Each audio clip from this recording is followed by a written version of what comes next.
Experience your dream retirement life for a day. Kongu மாவட்டத்தில் அவிநாசி அத்திக்கடவு திட்டம் மிக முக்கியமான திட்டம். இந்த திட்டத்தினுடைய பயன் முழுமையாக கடைநிலை பகுதி வரை நீர் சென்று சேர அரசு கண்காணிக்க வேண்டும். அதனை விவசாயிகள் நலன் கருதி உறுதி செய்து கொள்ள வேண்டும் என்று வலியுறுத்துகிறேன். திருப்பூர் மாவட்டங்களிலே நாய்கள் தொல்லை, குறிப்பாக வெறி நாய்கள் தொல்லை அதிகரித்து கொண்டே போகிறது. மக்கள் சாதாரணமாக வீதிகளிலே நடமாட அஞ்சுகிறார்கள். காங்கேயம் பகுதியிலே சுமார் 143 கால்நடைகள் இறந்துள்ளது என்பதை நினைவு கூற விரும்புகிறேன். அதேபோல திருப்பூர் வடக்கு பகுதி மற்றும் தெற்கு பகுதிகளில் மட்டும் உழவர் சந்தை உள்ளது. நகரில் இன்னும் சில பகுதிகளிலே இது அவசியம் என்பதை மக்கள் உணர்ந்து கோரிக்கை வைக்கிறார்கள். திருப்பூருடைய உட்கட்டமைப்பு வசதி மென்மேலும் பகுதி மக்களுடைய நலன் கருதி சிறப்படைய வேண்டும். சாலை வசதி இங்கே மிக மிக மோசமாக உள்ளது. அனைத்து சாலைகளும் குண்டும் குழியுமாக இருக்கிறது. நெடுஞ்சாலைத்துறை மழை நேரங்களிலே இதனை முறைப்படுத்தி மக்களுக்கு கொடுக்க வேண்டும். நிறைய விபத்துக்கள் நடக்கிறது, உயிர்கள் பலி போகின்றன என்பதை இங்கே நான் குறிப்பிட விரும்புகிறேன். திருப்பூரில் மிக முக்கியமா வட இந்திய தொழிலாளர்கள் அதிக அளவிலே பணியாற்றுகிறார்கள். தொழிலாளர்கள் தேவை என்பதிலே மாற்று கருத்து கிடையாது. அதே நேரத்திலே அவர்களை அடையாளப்படுத்திட அரசு முறையாக சரியாக நடவடிக்கைகளை எடுக்க வேண்டும் என்று நான் கேட்டுக்கொள்ள விரும்புகிறேன். ஊடுருவல் பிரச்சனை தற்போது இங்கே வெளிப்படையாக வெளிவந்திருக்கிறது. இதனால் பல்வேறு பிரச்சனை எழும்பியிருக்கிறது. இதற்கு முற்றுப்புள்ளி வைக்க வேண்டும் என்றால் இங்கே பணிபுரியக்கூடிய தொழிலாளர்களுக்கு ஒரு கோட்பாடு தேவை. அந்த கோட்பாடை அரசும் இங்கே திருப்பூர் ஆட்சியரும் முறைப்படுத்த வேண்டும் என்று நான் கேட்டுக்கொள்ள விரும்புகிறேன்.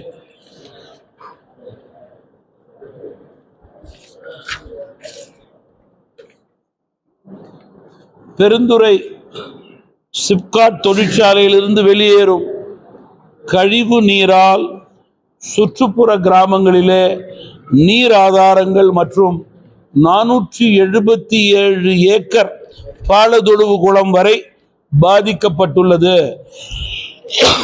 இந்த தொழிற்சாலைகளிலிருந்து வெளியேறும் மாசு காற்றினால் சுற்றுவட்டார கிராமம் மக்கள் மிகப்பெரிய அளவிலே பாதிக்கப்பட்டிருக்கிறார்கள். அரசு நவீன தொழில்நுட்பங்களை கொண்டு கவனம் செலுத்தி கண்காணிக்க வேண்டும் என்று கேட்டுக்கொள்ள விரும்புகிறேன். அதே போல இந்த பிரச்சனைக்கு முற்றுப்புள்ளி வைக்க வேண்டும் என்று போராடி கொண்டிருக்கிற மக்கள் மீது 43 பேர் மேல் வழக்கு போட்டிருக்கிறார்கள். இதனை அரசு நிபந்தனையின்றி திரும்ப பெற வேண்டும். தேசிய நெடுஞ்சாலை NH54 கோவை சேலம் சாலையிலே விஜயமங்கலம் வாய்ப்பாடி பிரிவில் அடிக்கடி விபத்து ஏற்படுகிறது. உயர்மட்ட பாலம் அமைத்திட வேண்டும். தொடர்ந்து பல கோரிக்கைகளை வைத்திருக்கிறார்கள். மீனவர் பிரச்சனை தொடர்ந்து கொண்டே போறது வருத்தம் அளிக்கிறது. இலங்கையினுடைய புதிய அரசு இதை முறையே சரியே கையாள வேண்டும். இந்திய வெளியுறவுத்துறை அதன் அதிகாரிகள் தமிழகத்துடைய துறை அதிகாரிகளோடு கலந்து பேசி ஒரு குழுவை அமைத்து நம்முடைய மீனவர்கள் அச்சமின்றி வாழ்வாதாரத்திற்கு செல்வதற்காக வழிவகைகளை முறை செய்ய வேண்டும் என்று நான் கேட்டுக்கொள்ள விரும்புகிறேன். அதே போல பஹ்ரைன் கடலோர காவல் படையினரெல்லாம் 28 மீனவர்கள் பாதிக்கப்பட்டிருக்கிறாங்க. சட்ட உதவிகள், தூதரக உதவிகள் எல்லாம் அவர்களுக்கு முறையே செய்ய வேண்டும்.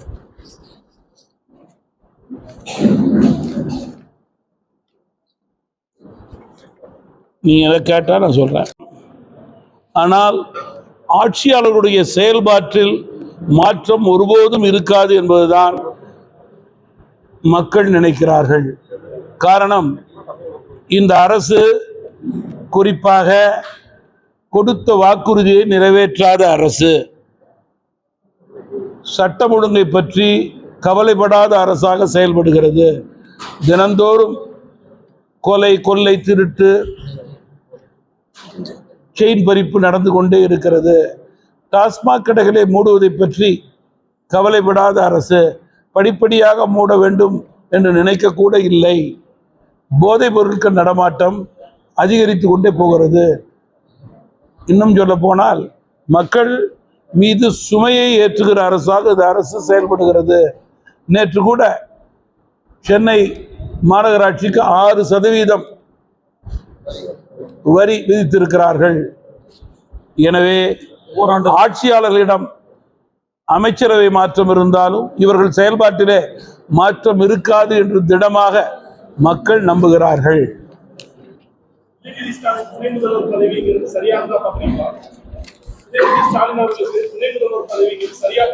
நீங்க ஒரு தவறுக்காக, குற்றத்திற்காக கைது செய்யப்பட்டவர் ஜாமீனில் வெளிவந்திருக்கிறார். இன்னும் உண்மை நிலை வெளிவரவில்லை, இறுதி தீர்ப்பு வரவில்லை. சட்டத்தில் இடம் இருக்கு என்று அவர்கள் அமைச்சராகிறார். ஜனநாயகத்திலே இது ஏற்புடையதா இல்லையா என்றால் கேள்விக்குரியே. அவர்கள் மனசாட்சிக்கே இதை விட்டு விடுகிறேன். அதே போல யாரை எந்த அமைச்சராக்குவது என்பதெல்லாம் அரசு, முதல்வருக்கு இருக்கின்ற உரிமை. அதே நேரத்தில் அமைச்சரவை மாற்றம் குறித்து நான் ஏற்கனவே கூறினேன். இன்னும் சொல்ல போனால் திமுகவினுடைய மக்கள் விரோத போக்கை மக்கள், வாக்காளர்கள் கூர்ந்து கவனித்துக் கொண்டிருக்கிறார்கள் என்பதை மட்டுமே நான் இந்த தருணத்திலே குறிப்பிட விரும்புகிறேன்.